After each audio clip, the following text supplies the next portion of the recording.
Taking care of a child is never easy, especially if your circumstances are unusual, whether that be as a spy, a yakuza, an adventurer, or in this case, as a professional killer. And what makes these types of shows interesting is how they integrate the overarching theme with child caring. But in the case of Buddy Daddies, it does neither aspect well. So, what are its problems? First is how often the show conflicts with itself. It often tells you one thing, but shows you the opposite. Kazuki is an inconsistent character, and if you're paying attention, he's actually a horrible person too. Miri, who should be the saving grace of the show, is actually its worst aspect. She is constantly depicted in a detrimental manner, yet Rei and Kazuki still want her around. She's supposed to be cute, but she comes off as a psychopath who has a pyro level of psychosis. Second are the contrivances. Not only are they numerous, but the most offensive part is how self-aware some of them are. And as a subcategory of this, is what I'm deeming as the Miri debuff, where her presence lowers the competency of people nearby, and basically creates miracles. Third is just general bad writing. To highlight these issues, I'll be going through the episodes and pointing them out. In the first episode, we are given the impression that Kazuki and Rei are a competent duo when they successfully pull off a kidnapping. Kazuki is also presumed to be charismatic and a smooth talker when he is seen in bed with a woman. The show also establishes the conflict of its premise. Why would two professional assassins be taking care of a child? However, we also get the first of many contrivances the show has to offer. Miri so happens to wander into the right place at the right time, just as Kazuki is infiltrating the party. In this scene, we also see the Miri debuff for the first time. After Kazuki is allowed into the elevator, for some reason, this guard is staring at the ceiling, while the other guard is looking at the corner. And both guards just so happen to be standing on the further side of the elevator, which allows Miri to slip in. In the sequence after, we witness Miri's psychopathic personality and psychosis at work. So right after Rei kicks in the door and causes a mass panic, Miri's first reaction to the chaos around her is, look for her father in the most neutral manner. That's right, this kid just saw 3, maybe 4 corpses, sees a mass group of people running in fear, and she just continues like she's walking down the street. But it doesn't end there. She decides that it's also a good time to approach the target and gets taken hostage. This time, she literally sees someone get killed in front of her, but again ignores it. The word Papa, potentially serving as some kind of trigger phrase. The numbers, Mason. What do they mean? The episode then ends with the second instance of contrivance. Kazuki bringing Miri home with them, which Rei rightfully complains about. Kazuki defends himself by saying, however, he did do it on purpose, because Miri was asleep when they were in the van, meaning he could have just left her on a bench for police to find, which would have been the most responsible thing to do. Remember what he said earlier in the episode? It's episode 1 and it's already showing how terrible the writing is. Episode 2 opens with the experience of living with Miri. And to summarize the experience, it's miserable, with her being loud, destructive, and obstructive. So right off the bat, we're starting off with more reasons not to keep her around. A little later, they read the letter that was with Miri, which suggests that the mother has abandoned her. Yet, somehow Kazuki thinks the best course of action is to return Miri to her. What happened to the charismatic man who should be able to read between the lines? This is like someone who knows how to pronounce the words they are reading without understanding what they mean. But there are actually a few problems with this letter. The first is that, how did Misaki, Miri's mother, actually think Miri was going to find her father? Because Miri doesn't know what he looks like, and neither does the father. So then that leads to the second issue. Miri would most likely be taken into custody by the police, and the letter is just going to be evidence against Misaki. In other words, this is the work of Miri's debuff again. Rei also notes how it was a miracle she made it to the hotel, which is the writers being self-aware of the contrivance. And of course, when they are about to head out for their job, Miri insists on joining, even though she was perfectly happy with staying at home earlier in the episode. And this is when the show starts collapsing. After Kazuki is able to persuade his way into the mansion and begins carrying out his plan, and we get to see the Miri debuff in effect once again, as she is able to somehow convince the guard to let an unknown child inside to use their toilet. After Miri is done, she happens upon and exposes Kazuki. Okay, let's examine this scene for a moment, because Kazuki seems to not have an exit plan. Not only is he in an area that is next to a toilet, which means it would likely be frequented anyway, but his reaction to hearing the door open is just to freeze up, rather than to look for a place to hide. But let's continue. So after being exposed, Miri's psychosis kicks in and she thinks it's a good time to play a game of tag, which results in them running around and into the room where the target is. After they are surrounded by guards, Ray plays his part and begins taking out the guards from a distance. Miri sees men getting shot and crushed before her, and she seems to exhibit a sign of shock, but her psychosis proves more powerful and she interprets the scene playfully. Her debuff aura also continues to show its power as Ray is able to walk forward in a straight line, while bullets whiz harmlessly past him. At least back in episode 1, he had to dodge the bullets, but now the bullets are dodging him. Kazuki flees while carrying Miri. However, her aura begins to affect Ray as well, as once Miri is close enough to him, his own accuracy suffers, and we are left with a cartoonish shootout that betrays the tone established in the previous episode.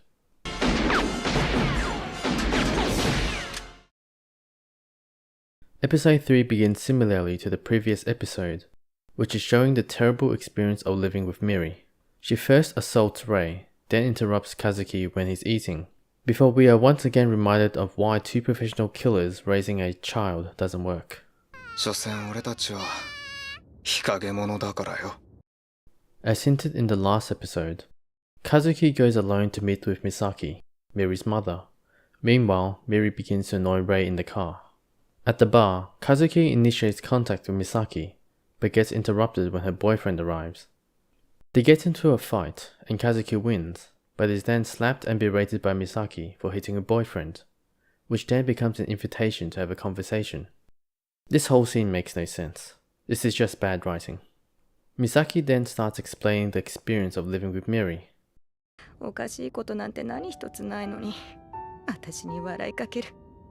Which is reflective of Kazuki's experience, and she actually comes off as the most sane character in the show. She had become aware of the deterioration of her faculties in Miri's presence, slipping slowly into madness. She found herself imagining being in a world where man turned against man, where blood flows freely for the sake of wealth. Yet, even as a cacophony of gunfire and horrified shrieks of women rang around her, nothing would prove more deafening than Miri's laughter.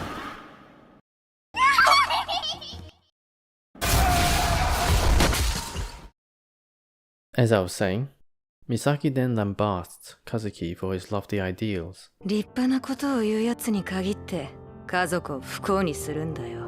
which causes a flashback. He has no response and leaves. Kazuki then returns to Ray and Miri, and it is the moment of truth. But there are 4 conflicts presented thus far. First, they could die any time, which would leave Miri essentially an orphan and alone. Second, she could be in danger because of their job, although this has kind of happened already back in episode 2. Third, Miri is incredibly annoying and is a detriment to their life. Fourth, Kazuki has experienced some kind of traumatic event relating to a loved one, which should make him want to alienate Miri. And the resolution to these conflicts is... nothing. It simply gets ignored and Miri is adopted regardless. Again, self-aware contrivances. This is also the last time Miri will mention her mother for a while, which I will blame on Miri's psychopathic side. The episode again starts with Miri being a horrible child, causing a mess in the house and leaving Ray and Kazuki exhausted, while also complaining about not having worked for a while. This is being the dead horse at this point, but how is this supposed to make viewers empathize with the idea of adopting Miri? Kazuki also doesn't seem to remember what a daycare is, or even a babysitter, until a bus happens to pass by. even though he is the brains of the duo.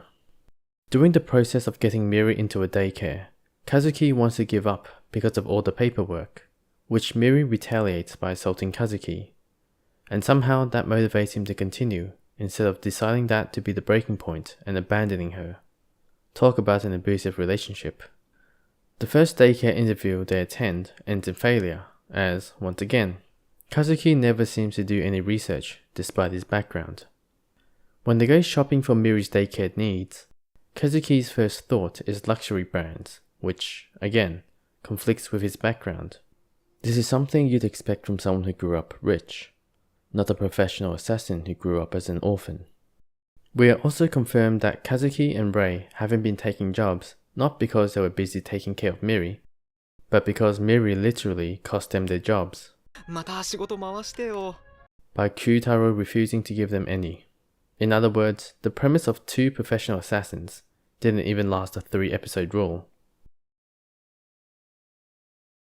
In episode 5, we find out that Kazuki and Rei are going broke because Kazuki spent too much on Miri while being unemployed.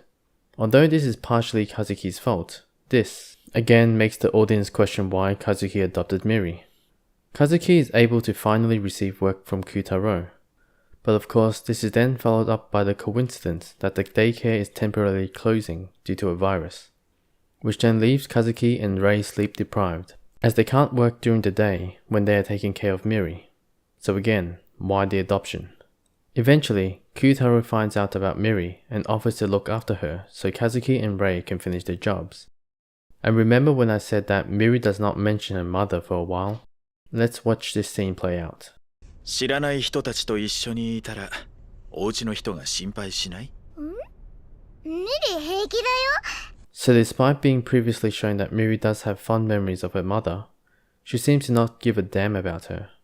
Although we have established that she's a psychopath at this point, but this inconsistency will be shown later. After Kazuki and Rei complete the jobs, Kyutaro lets them know that he is fully aware of Miri's situation and their relationship.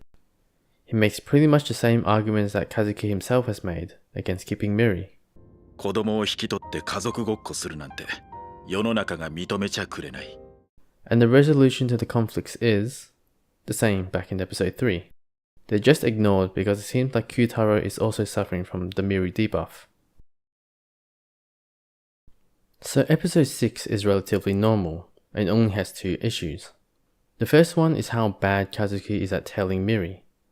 It's probably done for comedic purposes, but this show really doesn't understand the difference between pure incompetence and comedy through absurdity. The second is the unnecessary addition of a random fugitive who so happens to end up at the same zoo as Miri, then ends up assaulting her group and requires intervention by Kazuki and Rei. Okay, so what's the problem with this? So there are 2 conflicts presented in this episode. The first is mending Miri and Tiger's relationship. The second is mending Miri and Kazuki's relationship. So where does the fugitive fit into these conflicts? And the answer is nowhere. Miri and Tiger's relationship was already mending while they were wandering around, and was mended when Tiger shared his food with Miri and apologized to the others. This is also the moment that Miri and Kazuki's relationship basically mended, and none of this required the presence of this guy. Kazuki also learns about the nature and reason of the fight at the end through the diary. In other words, if you remove this character from this episode, literally nothing would change. Episode 7 brings us back to the old formula of Miri making Kazuki's life miserable, which he even begins to question, and accumulates to the point where he basically abandons the family for a day. But it's also in this episode that made me realize that Kazuki is a horrible person. Let's look back at everything he's done. In episode 1, Kazuki refused to let Rei keep a stray cat because of their job. In episode 2, he said he would take responsibility of Miri and figure it out. In episode 3, he unilaterally decides to adopt Miri, despite experiencing all of her annoyances. And now he wants Rei to help out, despite everything being a result of his own selfishness. Yeah, what a horrible person. Moving on, we also learn who the woman is in his flashbacks. which was his pregnant wife, Yuzuko. And the way she died was unnecessarily flashy. On the day of her death, Kazuki was chasing a target who then stole a vehicle, lost control of it, crashed into a gas tanker and caused an explosion which then killed her, while literally no one else was around. It couldn't even have just been something simple, like the car losing control and just crashing into her. Just has to be another series of unlikely and arbitrary events, like this whole show has been. Then we come to the last issue, which is Kazuki's continued adoption of Miri. In this episode, we also get to meet Karin, who is Yuzuko's younger sister. Basically, the conversation between Karin and Kazuki is that Kazuki should forgive himself or move on from Yuzuko's death. Now, Karin's perspective makes sense, because she doesn't know about Kazuki's line of work. But Kazuki moving on or forgiving himself doesn't make sense, because his guilt is tied to his occupation as a professional killer, which he is still working as. This scene would only make sense if Kazuki had quit being a professional killer, because as of now, he's still potentially putting Miri in danger, which may cost her life, which will then make Kazuki feel guilty again. I feel like I've said again a lot in this video. Episode 8 is an episode that actually has coherence, mainly because Rei is a character who is consistent. However, this still suffers some bad writing. The first instance involves Rei's father. We know he's abusive, calculating and cold-hearted from Rei's flashbacks, and we learn that he wants Rei to inherit the family business of assassination.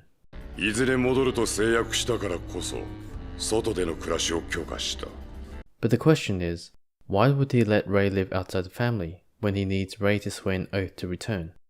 When you make someone swear an oath, it means you doubt them, as the oath is a way to guilt-trip them into doing what was stated.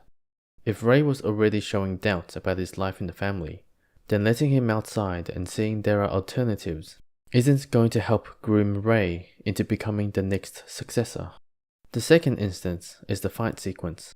The conflict here is that Rei has changed and doesn't want to kill, but the target must die, so we're left with a dilemma. If Rei chooses to kill the target, then it shows that he has surrendered to fate, but it also spares him of retaliation from the organization. If Rei chooses to spare the target, then it shows that he has rejected his fate, but he then has to face retaliation from the organization. So what's the final action? The laziest method, of course. Have the target basically die in an accident, so we get to see Rei reject his fate, while sparing him from the consequence of doing so.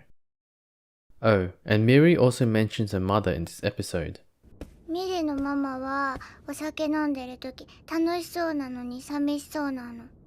But it sounds more like she's a figment of the past than someone actually still alive and that Miri should be missing.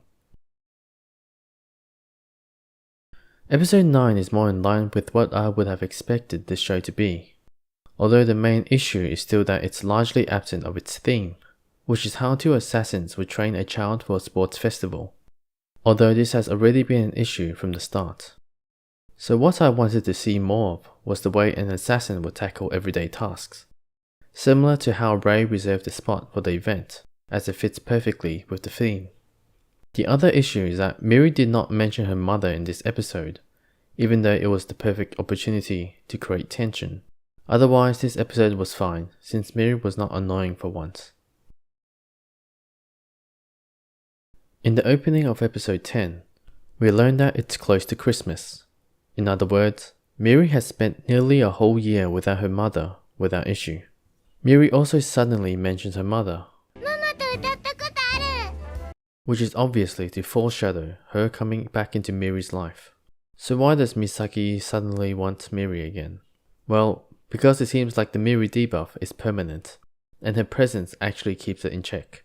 During Miri's absence, Misaki has lost her job, her man, and her voice due to cancer. I'm guessing that she's so broken now that she's given into the madness and wants to take care of Miri again. We also find out how Misaki was able to find the three, which was because Kyutaro informed her. And his rationale is, Miri was affecting their work. Which was already established back in episode 5, when Kyutaro offered to babysit Miri, In other words, the conflict that two assassins raising a child doesn't work, highlighted since episode 1, reiterated throughout the episodes, has finally been acted on in episode 10, in the most contrived way. The other obvious issue that is only suddenly highlighted is the absence of Misaki in Miri's everyday life. ママも一緒に食べたかったね。 Why hasn't this ever been an issue since Kazuki adopted Miri? Why hasn't he needed to figure out excuses for why Misaki is missing? Are we just going to write it off as Miri being a psychopath again? Surprisingly, these are the only few issues. Episode 11 begins with exploring Kazuki and Rei's life after Miri is no longer part of it. And to summarize, it's quiet. But Kazuki and Rei struggle to settle back into their old life, a bit like how some veterans have difficulty adjusting to civilian life. Rei and Kazuki look to part ways, as Rei no longer sees any reason to stay with Kazuki, so he decides to return to his father. However, there's a twist. Rei's father has decided to cut off any connections that Rei has to the outside world by killing them off. As expected, Rei wants to protect them, so he informs Kazuki about the plan. But they get to Misaki too late, as Ogino has arrived first, and Misaki is already mortally wounded. And throughout the fight between Ogino and Kazuki, Ogino has the upper hand and could kill him at any moment. So why doesn't he?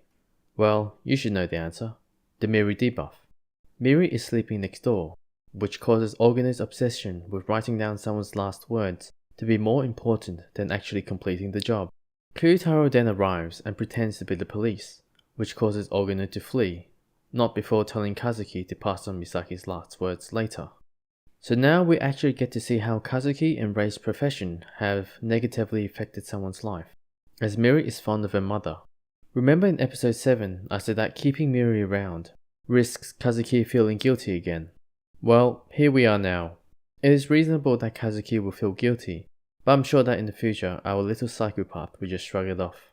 The episode ends with Kyutaro driving them to his safe house, with Rei and Kazuki discussing how they will handle Miri.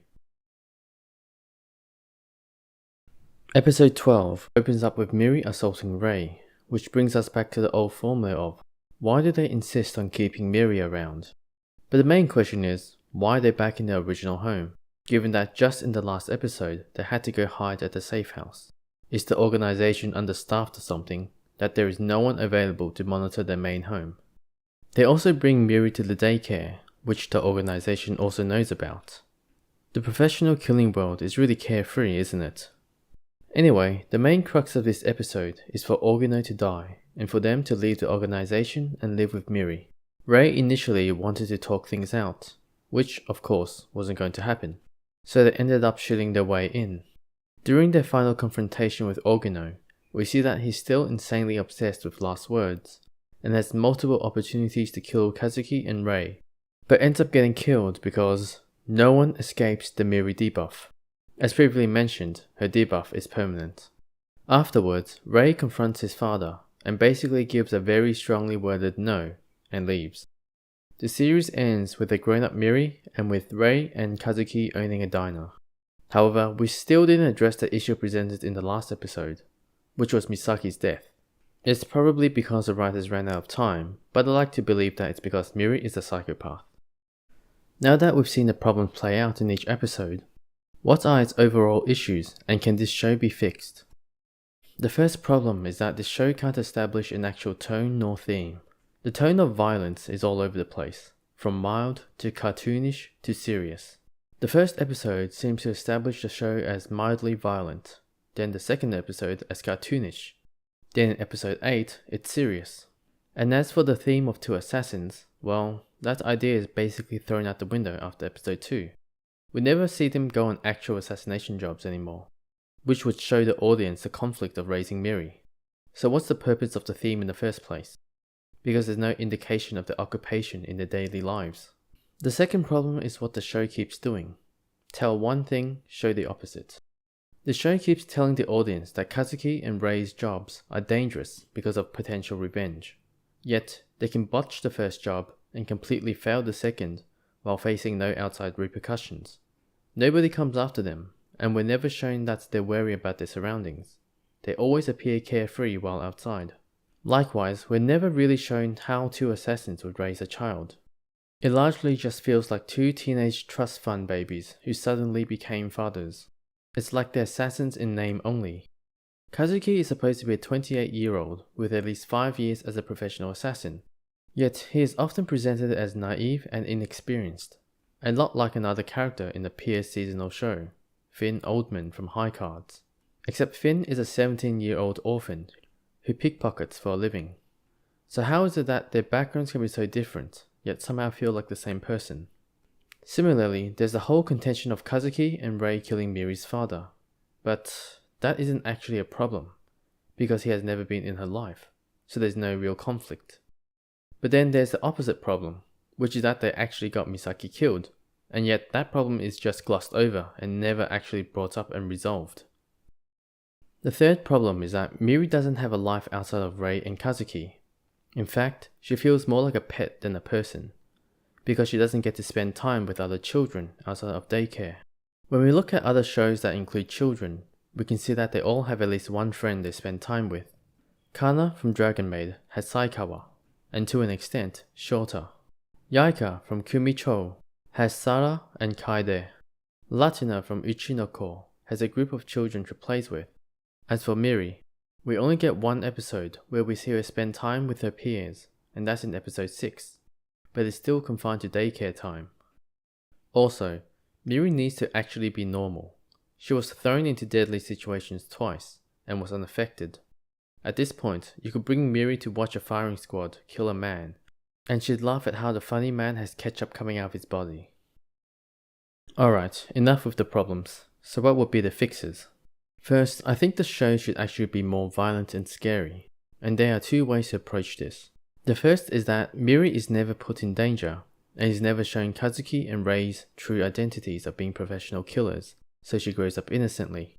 Or second, she is eventually shown their true identities, and has to learn to accept them for who they are. An example of how Kazuki and Rei handles their job while shielding Miri could be some assassins break into their home and Kazuki and Rei take care of them. But Miri arrives home and they have to pretend the corpses are just friends staying over, and they have to wait until Miri is away to dispose of the bodies. Hell, this kind of skit was done in Kill Bill, and it is even a comedy. How was school? Mommy, can I put you on the TV? The second change would be the relationships between everyone. Kazuki, Rei and Kyutaro should actually be working for Atsushi, the target in the first episode, and Atsushi should also be in Miri's life. Atsushi still gets assassinated in episode 1, but by a rival organization, which leaves Kazuki, Rei and Kyutaro to take care of Miri, because they feel indebted to Atsushi, who has always treated them well. And Miri's mother can be removed from the story, with the reason that she died at childbirth. There, we now have a compelling reason why assassins will be raising a child. An additional change would also be that Kyutaro is the straight man, reining in Kazuki and Rei's warped ideas of everyday life. For example, when they went shopping for Miri's daycare goods, Kazuki looked for body armor, while Rei looked for weapons, and Kyutaro had to stop them from buying inappropriate items. Just before ending the video, there's a small final issue that I have, and that's the character design. Let's play a game. Which of these images are Kazuki? It's these ones. If you look closely, you can tell which ones are Kazuki, but at a glance, the design overlaps too much. Why couldn't the character designers just give them different colors? Now, while I think the show is terrible, it's still okay to like it. Because recognizing a show as bad, but liking it in spite of that, is okay. But if after everything I've shown, you still somehow think the show is good, then you might want to ask your doctor how many points you are away from being retarded.